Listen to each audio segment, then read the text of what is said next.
નમસ્કાર દર્શક મિત્રો, રિયલ સમાચારમાં આપનું સ્વાગત છે। સમાચારોને શરૂઆત કરતા પહેલા એક નજર કરીએ આજના મુખ્ય સમાચાર પર।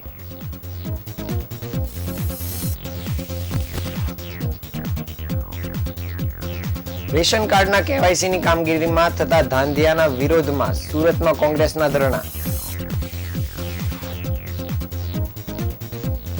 સુરતનો વિયરકમ કોઝવે 142 દિવસ બાદ ખુલ્લો કરાયો।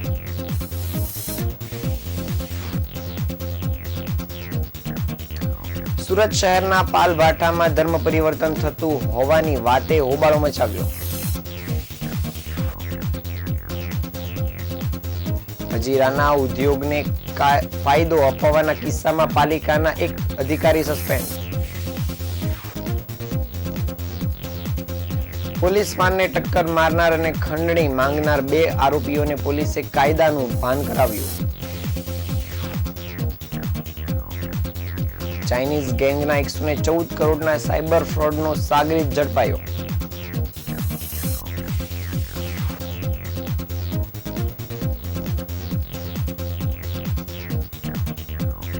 સમાચાર વિગતે જોઈએ। સુરતમાં હાલ પુરવઠા વિભાગ દ્વારા રેશન કાર્ડ સાથે આધાર કાર્ડ લિંક અપડેટ કરવા તેમજ કેવાયસીની કામગીરી ચાલી રહી છે।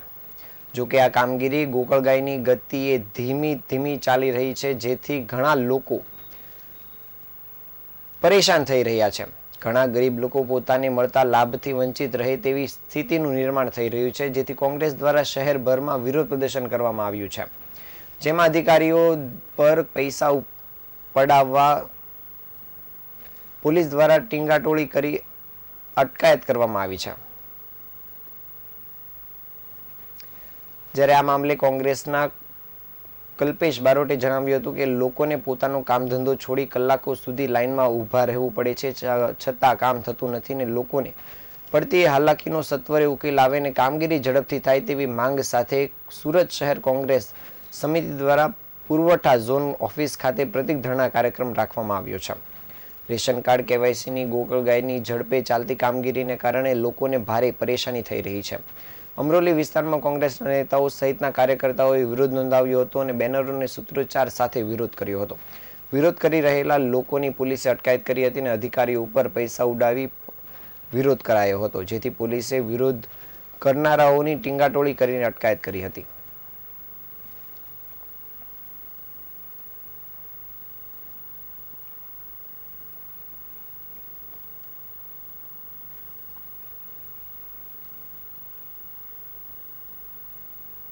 સરકારની સૂચનાથી કેવાયસી ફરજિયાત કરવું।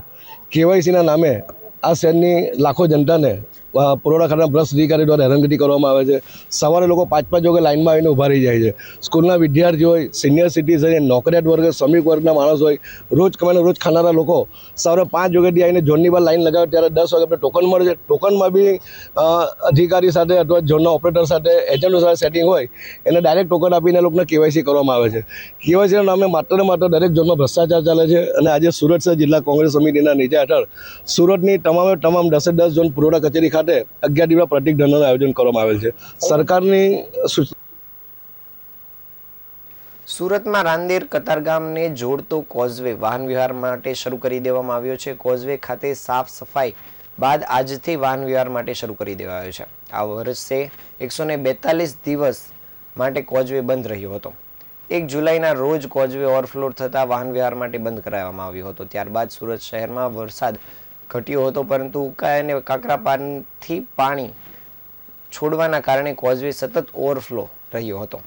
પાલિકાએ કોઝવે પરથી સાફ સફાઈ કરીને આજથી વાહન વ્યવહાર માટે ખુલ્લો મૂક્યો છે।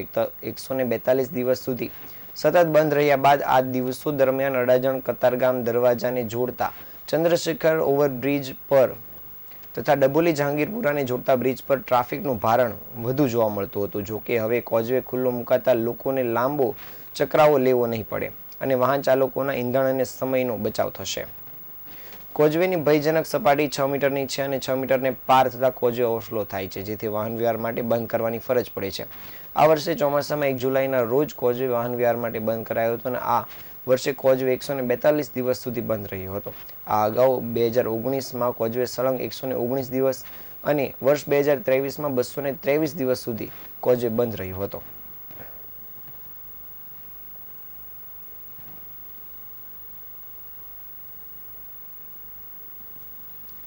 સુરત શહેરના પાલભાઠા વિસ્તારમાં ધર્મ પરિવર્તન થતું હોવાની વાતે હોબાળો મચાવ્યો હતો.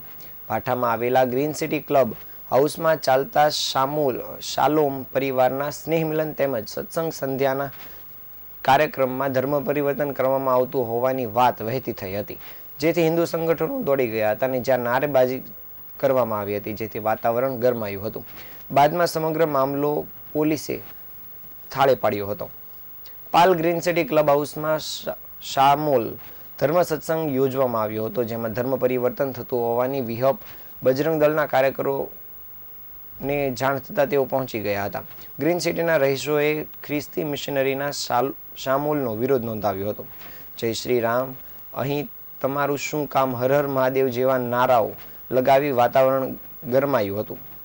શામોલ સત્સંગ માટે વડોદરાથી એક બસ અને 10 કારમાં સત્સંગીઓનો કાફલો પહોંચ્યો હતો અને હોલમાં સત્સંગ અને ગીત સંગીત સહિતનો કાર્યક્રમ ચાલી રહ્યો હતો. સત્સંગમાં આવેલાને બિરયાની પીરસાતા લોકો ભડકાયા હતા, જેથી હિન્દુ સંગઠનોને જાણ કરવામાં આવી હતી અને બાદમાં તેઓએ ઘટના સ્થળ પર પહોંચી હોબાળો મચાવતા પોલીસ પણ દોડી આવી હતી. વક્તા નિરંજન જોશીને પાલ પોલીસ મથક ખાતે લઈ જવાયા હતા અને હિન્દુ સંગઠનોને કહ્યું હતું કે સત્સંગ સભાઓના નામે ધર્મ પરિવર્તનના કાર્યક્રમનો વિરોધ કરાશે.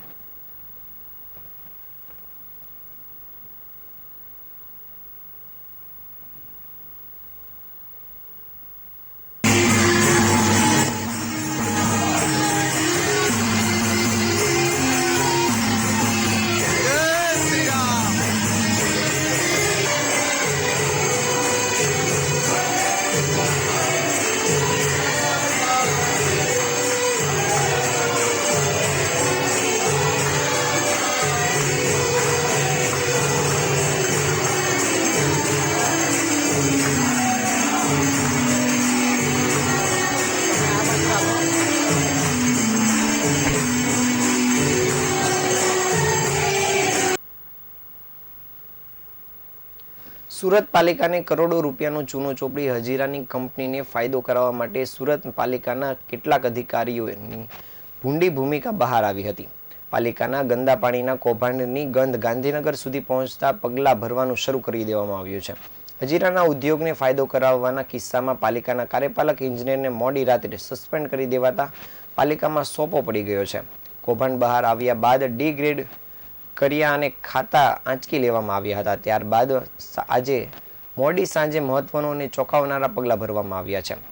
હજીરાના ઉદ્યોગનો ટર્શરી ટ્રીટમેન્ટ પાણીના અંદાજ ડબલ થયા તે કિસ્સામાં કૌભાંડ બહાર આવ્યું હતું. કતારગામ ધારાસભ્ય વિનોદ મોરડિયાએ સમગ્ર કિસ્સામાં વિજિલન્સ તપાસની માંગણી કરી હતી. કિસ્સામાં રાજ્ય સરકારની વિજિલન્સ દ્વારા તલસ્પર્શી તપાસ કરીને દાખલારૂપ કાર્યવાહી કરવાની માંગણી કર્યા બાદ મોડી સાંજે કાર્યપાલક ઇજનેરને સસ્પેન્ડ કરી દેવાનો ઓર્ડર કર્યો હતો. કેતન દેસાઈ કાર્યપાલક ઇજનેર હોવાથી આ દરખાસ્ત આજે વધારાના કામ તરીકે સ્થાયી સમિતિમાં રજૂ થતા તેવી શક્યતા છે. સુરત પાલિકામાં કાર્યપાલક ઇજનેર બન્યા બાદ તેઓનો વિકાસ ઘણો જ ઝડપથી થયો હતો. તેઓને થોડા સમયમાં ઇન્ચાર્જ ડેપ્યુટી કમિશનરનો ચાર્જ સોંપી દેવાયો હતો.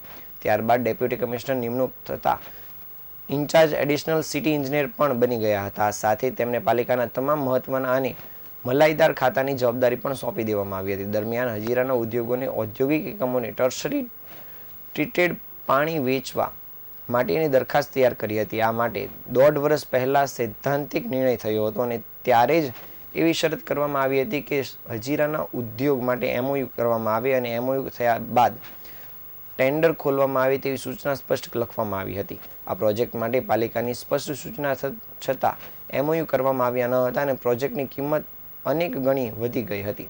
આખું કૌભાંડ ખુલી જતાં મ્યુનિસિપલ કમિશનરે કેતન દેસાઈને ડિગ્રેડ કરીને ઇન્ચાર્જ એડિશનલ સિટી ઇજનેરમાંથી પાછા કાર્યપાલક ઇજનેર બનાવી દીધા હતા.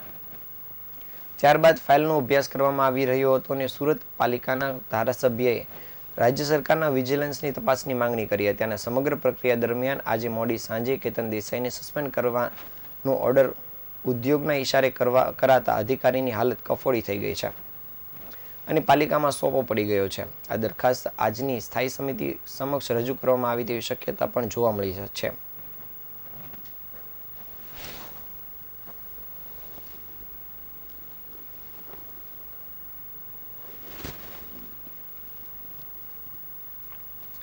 શહેર પોલીસે બે અલગ અલગ વિસ્તારોમાં લોકોને ડરાવનારા આરોપીઓને સુરત પોલીસ તેના વિસ્તારમાં લઈ ગઈ હતી અને લોકોમાંથી આરોપીઓનો ડર દૂર કરવાનો પ્રયાસ કર્યો હતો. ભેસ્તાન વિસ્તારમાંથી પોલીસની પીસીઆર વાનને પોતાની ગાડી સાથે અથડાવનાર અને અડાજણમાં એક યુવક પાસેથી ખંડણી માંગનાર બે આરોપી ભાઈઓને પોલીસે તેના વિસ્તારમાં લઈ જઈ કાયદાનું ભાન કરાવ્યું હતું અને અસામાજિક તત્વોને સંદેશ આપવાનો પ્રયાસ કર્યો હતો કે કાયદામાં રહેશો તો ફાયદામાં રહેશો. ઊન ગામ ખાતે રહેતો અને દારૂના કેસમાં પકડાયેલા બુટલેગર દ્વારા થોડા દિવસો પહેલા પોલીસ વાન પર પોતાની કારથી ટક્કર મારી હુમલો કરાયો હતો અને પોલીસને ધમકી આપી હતી. પોલીસની પીસીઆર વાનને ટક્કર મારી આરોપી બુટલેગર યુસુફ ફરાર થઈ ગયો હતો. હુસેન ઉર્ફે યુસુફ તેની જે જગ્યા પર પોલીસ ઉપર હુમલો કર્યો હતો અને તેને પોતાના વિસ્તારમાં ભાઈગીરી કરી હતી તે વિસ્તારમાં પોલીસ તેને લઈ ગઈ હતી અને લોકોમાંથી ડર દૂર કરવા માટે પ્રયાસ કર્યો હતો. તેમજ અડાજણ વિસ્તારમાં પણ એક યુવક પાસેથી ખંડણી માંગનાર આરોપીને પોલીસે ઝડપી પાડ્યો હતો અને તેની જે તે વિસ્તારમાં લઈ જઈ પોલીસે કાયદાનું ભાન કરાવ્યું હતું. તેમજ અન્ય અસામાજિક તત્વોને પણ સંદેશ પાઠવવા માટેનો એક પ્રયાસ પણ પોલીસે કર્યો હતો.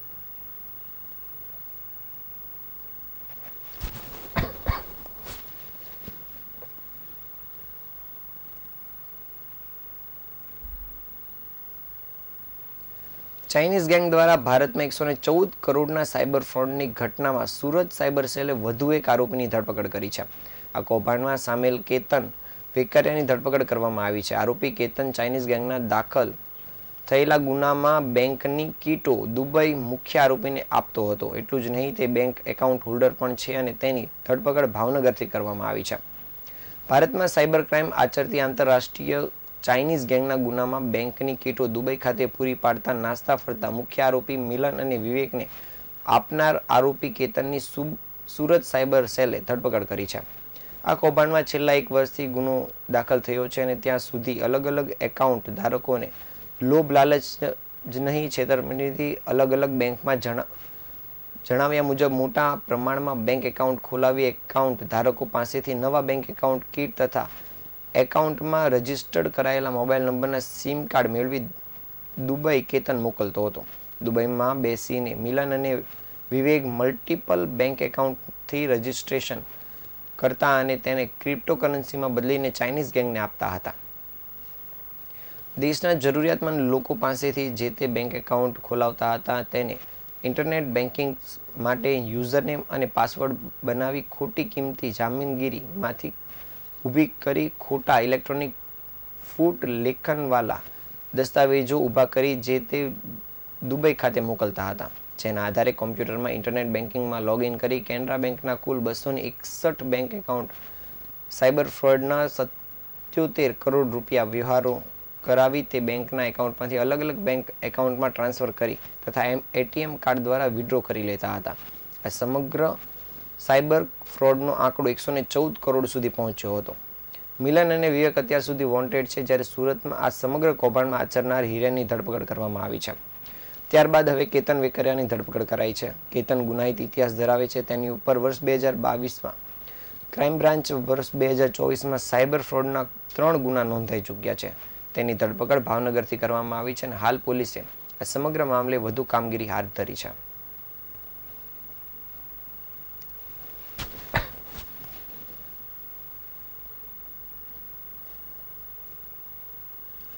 સુરતમાં નકલીની ભરમાર ચાલી રહી છે. કોના પર ભરોસો મૂકો તેના પર હવે લોકો પ્રશ્નાર્થ કરી રહ્યા છે. તેની વચ્ચે નકલી હોસ્પિટલ બાદ નકલી નર્સિંગ ઇન્સ્ટિટ્યૂટનો પણ પર્દાફાશ થયો છે. મેડિકલ ઇન્સ્ટિટ્યૂટ પણ બોગસ હોવાનો આક્ષેપ NSUI અને યુથ કોંગ્રેસ દ્વારા કરવામાં આવ્યો છે. આ મામલે NSUI દ્વારા એક સ્ટિંગ પણ આચરવામાં આવ્યું હતું, જેમાં એક શોપિંગ કોમ્પ્લેક્સની નાની દુકાનમાં આખું ઇન્સ્ટિટ્યૂટ ચાલતું હતું તે સામે આવ્યું છે. પૂના પાટિયા ખાતે આવેલા લાસ સિટાડેલ કોમર્શિયલ કોમ્પ્લેક્સમાં બોગસ મેડિકલ ઇન્સ્ટિટ્યૂટ ચાલી રહ્યું છે. જીવનદીપ મેડિકલ ઇન્સ્ટિટ્યૂટના નામથી નર્સિંગ સહિતના 5 કોર્સ ચલાવાઈ રહ્યા છે અને 10x20ની દુકાનની અંદર 5 પ્રકારના મેડિકલ કોર્સ ચલાવાઈ રહ્યા છે. અહીં વિદ્યાર્થીઓ પાસેથી મોટી ફી લેવાની સાથે ડોક્યુમેન્ટ લઈ લેવાતા હતા અને તપાસમાં ત્યાં મહિલા હતી. તેને NSUIને કહ્યું હતું કે અમે માત્ર એડમિશન જ અહીં કરીએ છીએ, ત્યાં અભ્યાસ બેંગ્લોર થાય છે. દરમિયાન 3 વિદ્યાર્થીનીઓ આવી હતી ને જે જીએનએમ એટલે કે નર્સિંગનો કોર્સ કરતી હોવાનું જણાવ્યું હતું. યુથ કોંગ્રેસના મહામંત્રી રવિ એ જણાવ્યું હતું કે અહીં માત્ર 10 બાય 20ની દુકાન છે, જેમાં એક નાની ઓફિસ પણ બનાવવામાં આવી છે અને આગળના ભાગમાં બેન્ચ ગોઠવી દેવામાં આવી છે. અહીં કરાવવામાં આવતા કોર્સમાં 80,000 સુધીની ફીસ વસૂલવામાં આવે છે અને અહીં જે અભ્યાસ કરાવાય છે તેના સર્ટિફિકેટ પણ કોઈ ભરતીમાં માન્ય ન હોય તેવું પણ જાણવા મળ્યું છે, જેથી અહીં વિદ્યાર્થીઓના ભવિષ્યને અંધકારમય બનાવવામાં આવી રહ્યું હોય તેવું લાગી રહ્યું છે. ગુજરાત નર્સિંગ કાઉન્સિલના ઉપપ્રમુખ ઇકબાલ કડીવાલાએ જણાવ્યું હતું કે જીવનદીપ મેડિકલ ઇન્સ્ટિટ્યૂટ નામનું કોઈ પણ ઇન્સ્ટિટ્યૂટ નર્સિંગ કાઉન્સિલમાં નોંધાયેલું નથી. આ એકદમ બોગસ છે અને આવા ઇન્સ્ટિટ્યૂટ સામે પગલાં લેવા જોઈએ અને પોલીસ પણ કાર્યવાહી કરે તેવી માંગ કરાઈ છે.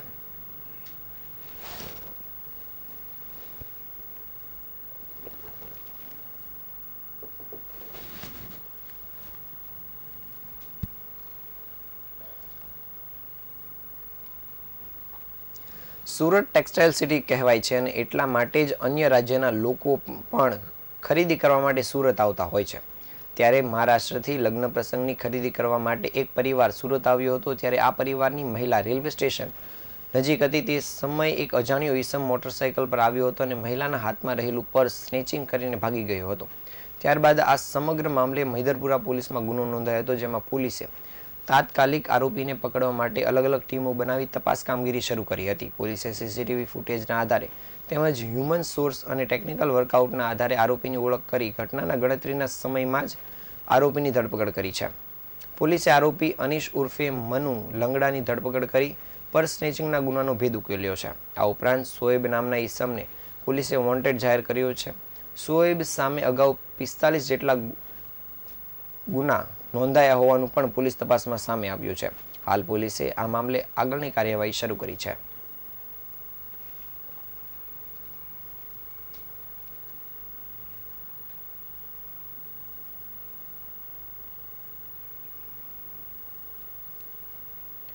સુરત શહેરના સચિન વિસ્તારમાંથી 55,48,000 રૂપિયાના એમડી ડ્રગ્સ સાથે સુરત ક્રાઇમ બ્રાન્ચે 3 લોકોની ધરપકડ કરી છે.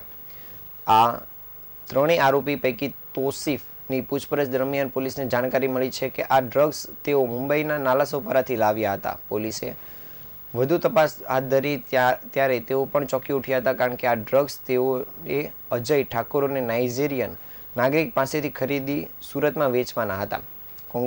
ક્રાઇમ બ્રાન્ચ જે નાઇજેરિયન નાગરિક ડેવિડ અને અજય ઠાકુરની ધરપકડ કરી વધુ તપાસ હાથ ધરી છે.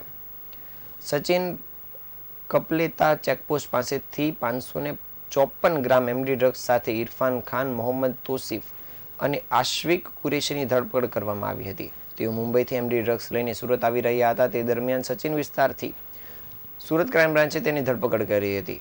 ત્રણેય આરોપીઓ ક્યાં વ્યક્તિ પાસેથી એમડી ડ્રગ્સ ખરીદી સુરત લાવી રહ્યા છે તેની પૂછપરછ શરૂ કરવામાં આવી હતી. દરમિયાન તોસીફે જણાવ્યું હતું કે નાલાસોપારાના અજય ઠાકુર પાસેથી તે ડ્રગ્સ ખરીદીને સુરત લાવ્યા હતા.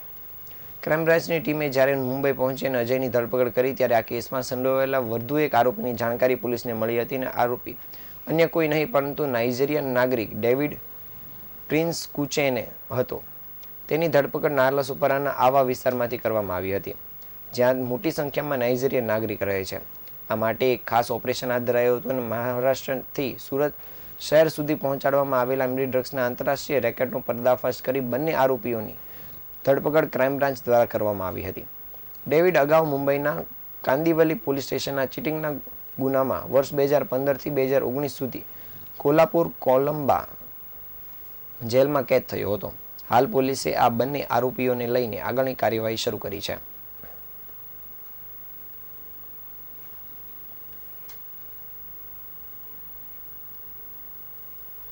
ખેર ગામના ગૌરી પ્રાથમિક શાળા, બહેજ કૃતિ ખટીક પ્રાથમિક શાળા તેમજ ખેર ગામની કન્યા શાળાના નવા મકાનના બાંધકામ માટે અને 2 શાળાના મકાનના રિનોવેશન માટે 5.57 અંદાજિત કરોડની ગ્રાન્ટની મંજૂરી મળતા ધારાસભ્ય નરેશ પટેલના હસ્તે ભૂમિપૂજન કરવામાં આવ્યું હતું. ખેરગામ તાલુકાના ગૌરી, બહેજ કૃતિ ખટીક અને ખેર ગામની કન્યા શાળાનું મકાન અતિ જર્જરિત હતું તથા વિદ્યાર્થીઓને અને શિક્ષકોને ભારે હાલાકી વેઠી પડી રહી હતી અને જે ગંભીરતા દાખવી જર્જરિત મકાન તોડી નવા મકાનની મંજૂરી મળતા આજરોજ ગણદેવી, ચીખલી અને ખેરગામ મત વિસ્તારના ધારાસભ્ય નરેશ પટેલ, ભાજપ પ્રમુખ ચુનીભાઈ પટેલ, મહામંત્રી શૈલેષભાઈ ટેલર, તાલુકા પંચાયત પ્રમુખ રાજેશભાઈ, ઉપપ્રમુખ લીનાબેન, જિલ્લા પંચાયતના માજી પ્રમુખ ભીખુભાઈ આહિર સહિતના મહાનુભાવોની હાજરીમાં આ ભૂમિપૂજનની કામગીરી હાથ ધરવામાં આવી હતી.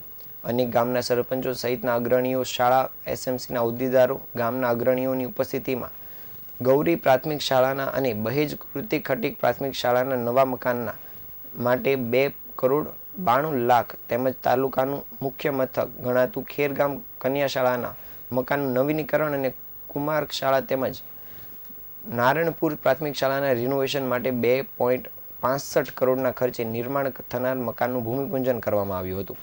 આ પ્રસંગે ધારાસભ્ય નરેશ પટેલે જણાવ્યું હતું કે આ મકાન બનાવતી વખતે શિક્ષકો, એસએમસીના સભ્યો અને અગ્રણીઓએ ગુણવત્તાયુક્ત મકાન બને તેની તકેદારી રાખવી પડશે. શાળામાં ગુણવત્તાયુક્ત શિક્ષણની સાથે વિદ્યાર્થીઓને ગુણવત્તાયુક્ત મકાન મળે તે માટે સરકાર પણ કટિબદ્ધ છે.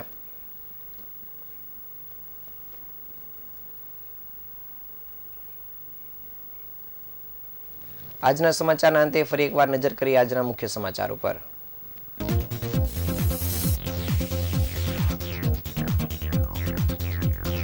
રાશન કાર્ડના કેવાયસીની કામગીરીમાં થતા ધાંધિયાના વિરોધમાં સુરતમાં કોંગ્રેસના ધરણા.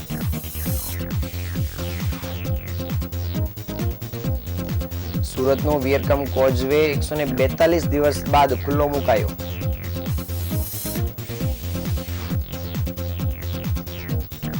સુરત શહેરના પાલવાઠામાં ધર્મ પરિવર્તન થતું હોવાની વાતે હોબાળો મચાવ્યો.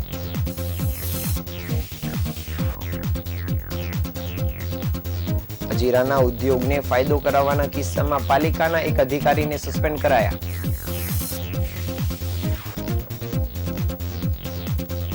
પોલીસ વાનને ટક્કર મારનાર અને ખંડણી માંગનારા 2 આરોપીઓને પોલીસે કાયદાનું ભાન કરાવ્યું.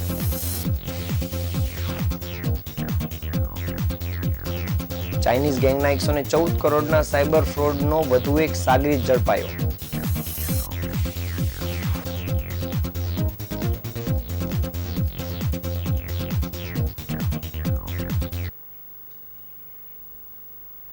આ હતા અત્યાર સુધીના સમાચાર. નવા સમાચારો સાથે ફરી મળીશું. ત્યાં સુધી રજા આપશો. નમસ્કાર.